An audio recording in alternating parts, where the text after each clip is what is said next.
Good morning, everyone. Welcome to Namaste. It's so great to have all of you here on this Friday. I was just saying that I'll be entering into the anchor hold later this afternoon. I'm here at my other little tiny house, clearing it out since I won't be back. I'll be leaving here so I can go into the hold, the anchor hold, and begin this inward journey. And as we've said so many times, we are all on an inward journey.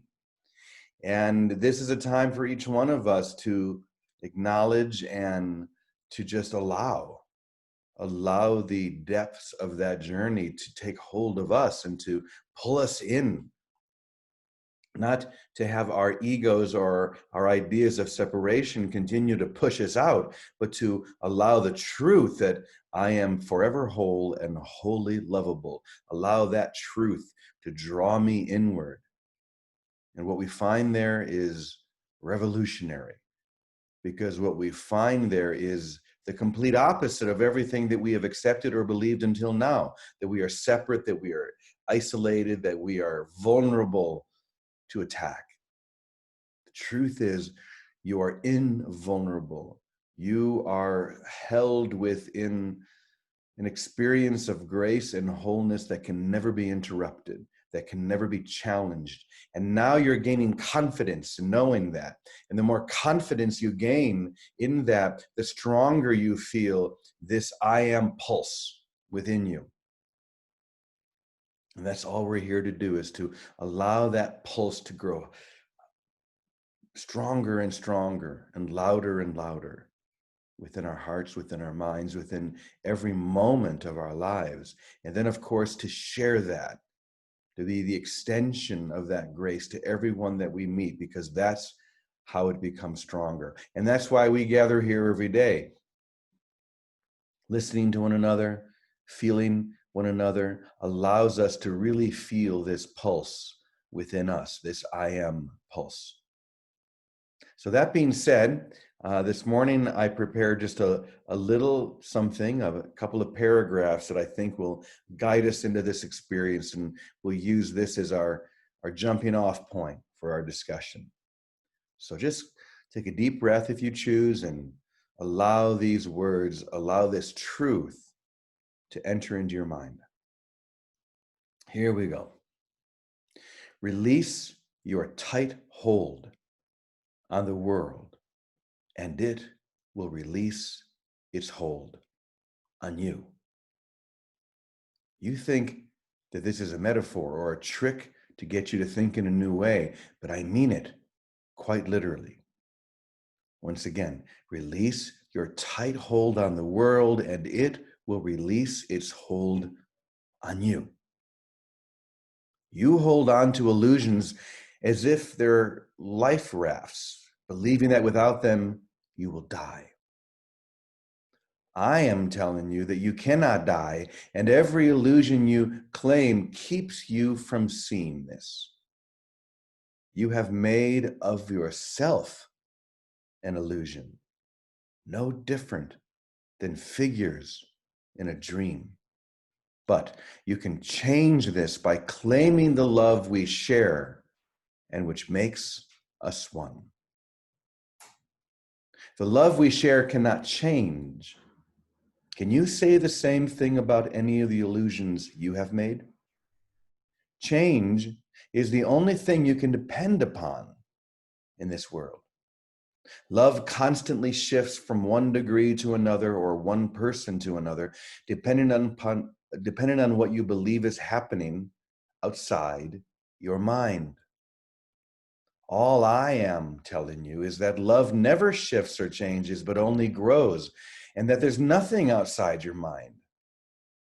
You can begin releasing your tight hold on illusions by trusting that I can see something that is still unclear to you. And the more you trust me and allow and follow the guidance I am offering, the clearer it will become, until you find yourself standing in a world that reflects the perfection I see in you, rather than the imperfection that you see in yourself. So once again, right back to the opening statement, release your tight hold on the world and it will release its hold on you. Or we could say, release your tight hold on separation, on the need to be separate. Release your hold on that. And separation itself will release its hold on you.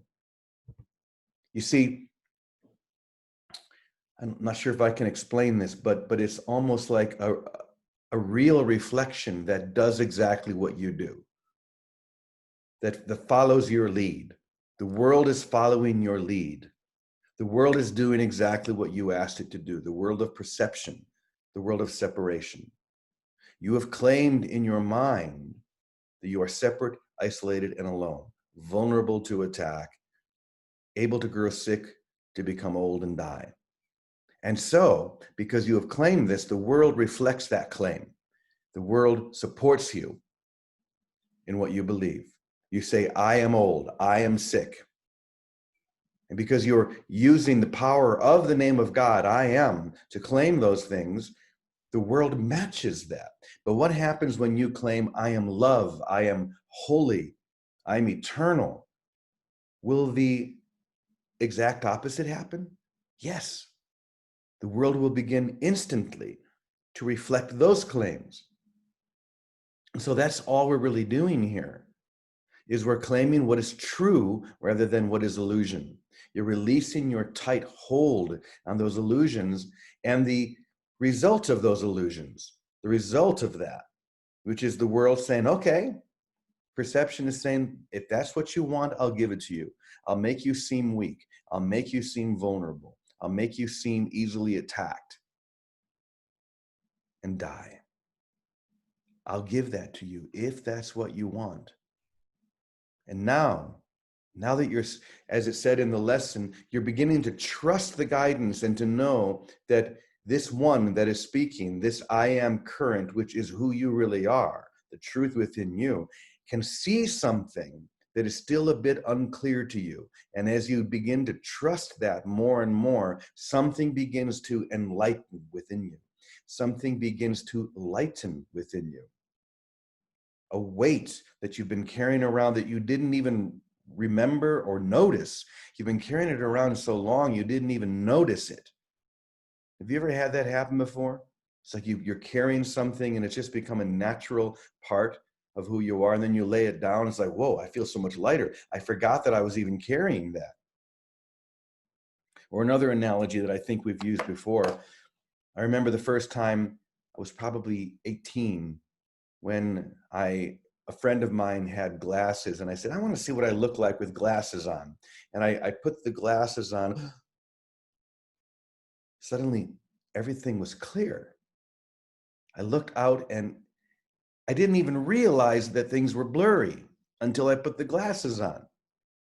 It was only then when I could see things clearly that everything came into focus. Until then, I was looking at a blurry world thinking it was in focus. You see the difference? This is what we do in our perceptual split mind. We look out at the world that's blurry, that's unfocused, unreal, and we believe that it's focused and very real indeed, until we put the glasses of true perception on, and everything changes like that, just like putting the glasses on. There's no slow, if I'm not wearing glasses and I put them on, there's no slow change. It happens like that. The moment I put on the glasses, everything changes. Actually, okay, let me restate that. Nothing changes. I just see it as it really is. I just see it in focus. That's all these lessons are. Every one of them, every sentence is like a pair of glasses that you can put on and bring everything into focus. And you can do that right now. It's not hard. You just have to choose it. You have to be willing to let go of everything that you've claimed until now.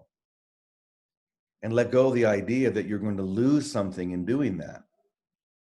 That something will be lost when you accept everything.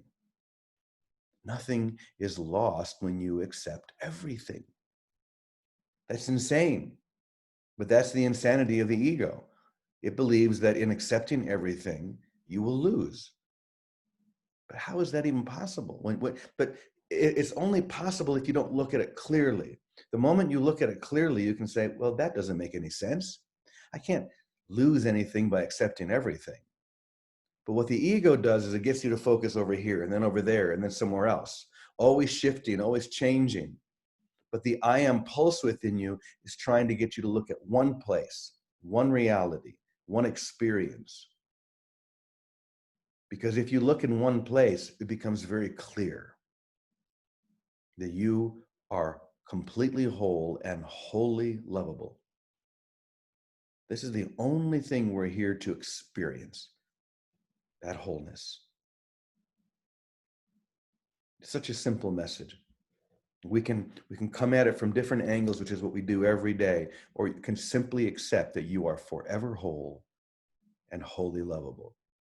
If you accept that completely, this facade that you have built called a world will fade on its own, and everything will become perfectly clear. So that's what I wanted to say. And I'm going to turn it over to Vicky now. I think I saw Vicky. Are you out there, Vic? I'm right here, Jimmy. There you are. Hi, Right here. Vicky. Hi, honey. Teddy's with me today. Here he is. All right. Hey, what's happening? Yeah, I want to talk to you too at some point in time. I think we're supposed to do another thing like we did with Victor and Larry and those guys. Yeah, okay. Yeah, I think it's time. So the good news about what you're saying is that experience of recognizing the I am in us is always available, but never more available than when we bump up against a resistance that we're holding on to. And that's how the grievance becomes the portal. So if we can recognize, that's why I think Jesus in most every discipline teaches mindfulness. If we can be quick to recognize what it is we are thinking, Jesus says, until a man thinks of himself, just as you said, as wholly loving and wholly lovable, he cannot enter the kingdom, because that is the nature of the I am of the kingdom. But when we bump into a place where when we're not loving and lovable, where we have some other idea or experience of blame or upset or whatever it is, that very spot, that's the release spot right there. That's where we release the whole world, not just the particular upset we're looking at. And that becomes that entry. And then claiming who we are becomes self-evident. It's not that you have to go look for it. When we release the hold on whatever it is that seems to be the exception to loving, what is already loving and is already in place, our holiness, we're no longer blinded by it, and it becomes evident, so that that's the claiming of it in recognizing it. Truth is self-evident. Here's what Teddy wants to say. Go ahead. Well, while you were speaking, and I don't even know, I'm trying to remember where this came from, whether it was me or, something that I realize in what you're talking about is, what is required about all this is a simple, honest admission of what is true for us right now. And the admission to ourselves, to a brother, and then to God. And if it's that where we hate somebody, then the simple, honest admission that I hate you, it has to be in our own mind. We have to recognize that there's hatred, otherwise we wouldn't need love. We have to be willing to admit that it's true to someone else, otherwise we're still in fear. And when we admit it to ourselves and to our brother, we're admitting it to the totality of us, which is God. That's when everything changes. But the simple, honest admission of what is true for us in this moment right now, not what we would like to be true because we know some theory, not that we're loved because we've been told we're loved. The only reason why we need to be told that we're loved is because we experience something other than love. And the admission that we're experiencing something other than love in the midst of a situation, and we're not afraid to talk to our brother, is what loving is, and is what brings God in the situation and allows it to be healed. And it's healed automatically. There's not even a question of it, because there is only love. and this is a place of hatred and forgetting. And that's what we're learning to remember. And there's a process by which we remember it, which includes the admission of the forgetting and the recognition after a while that this is what forgetting is. So it's going to occur until it's no longer a condition of forgetting. So it's always an honest admission of exactly what we're feeling now. And the trust that we demonstrate to God and through our brother is being willing to say, you know what? I really hate you right now. I know there's only love, but I'm feeling something other than love. Then you're being honest to yourself and honest with your brother, which is all that's required. Like honesty. That's great. Well, I suppose this is a come as you are party to the Holy Spirit. Absolutely. Just come as we are, because we don't change ourselves. That change is nothing but that veneer of blindness, of desire for something. That's because that we're falls eternal. away. There's no way Right. to change ourselves. No. We can only change our mind about our thinking, which is what the Course is about. To become aware and remove the blocks to the awareness of love's presence. Not that we're not love, not that we have to become something, just that we have blocks that are helping us to not remember the truth. So the admission of the blocks and it being in us is a requirement in the process. Okay, so that's the release. Admit it wherever we are. Admit it to Christ and your brother. Admit That's it. trust. It is trust, and then we, just like you said, we release our hold on it, and it releases us. Right. That's right. Yes. We release our hold on thinking something's wrong and trying to do something right. That's what duality is. That's what split minds are always constantly doing. That's why we experience it as two emotions. In reality, it's only one, love. There is no such thing as fear. Here, where reality is not, it's our mind is split. And the admission of the split is the requirement for the healing. And the admission requires not only to ourselves, but to a brother, and by doing that, God. I love that. And it keeps coming back to this one line from this morning's lesson. The more you trust me, Yes. and follow the guidance I'm offering, With everything. the clearer it will become until you find yourself standing in a world that reflects perfection. Absolutely. Perfection. And the perfection is in the idea that it's like I see perfection even in screw ups, because I know the screw ups are helpful to the recognition of the perfection. Right. And that's helps us deal with the forgetting. That's what helps us deal with this as a condition of forgetting. It's just really interesting, and it's always backwards from the way we would like it to be and think. You know, that's why these things are helpful, like being able to talk to each other and having situations and circles where it's okay to say anything you want, where it's okay to admit to how you feel, because the purpose is to learn something that's not here right now, but it's here when we allow us to see why it's not here. I think, I don't know. Something like that. Yeah, something like that. It's around that. But we really got to do another thing. Like it's been in my mind for 2 days that I wanted to talk to you about this. Somewhere, I don't know how we do it, because you're going to sequester yourself. But do it in Mexico. that's possible too. I don't know. Anything's possible. But I know it. I know it's time.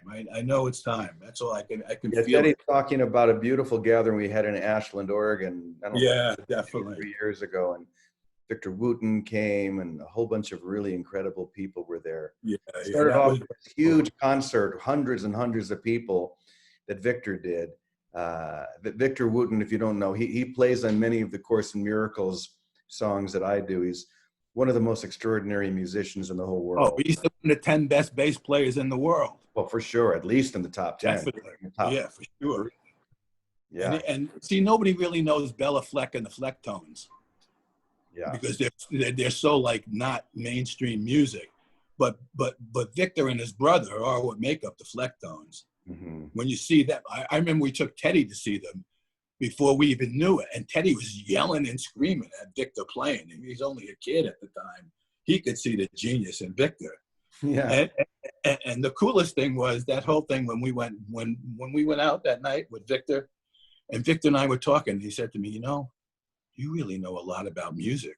I wanted to put like a medal on my chest, like Victor Wooten told me that I know something about something that he knows. That's right. It's like God saying, you know a little bit about creation, don't you? Like, yeah, right, exactly. Yeah, right. It's funny, but he's the best, man, and he's a great guy too. Oh, he's amazing.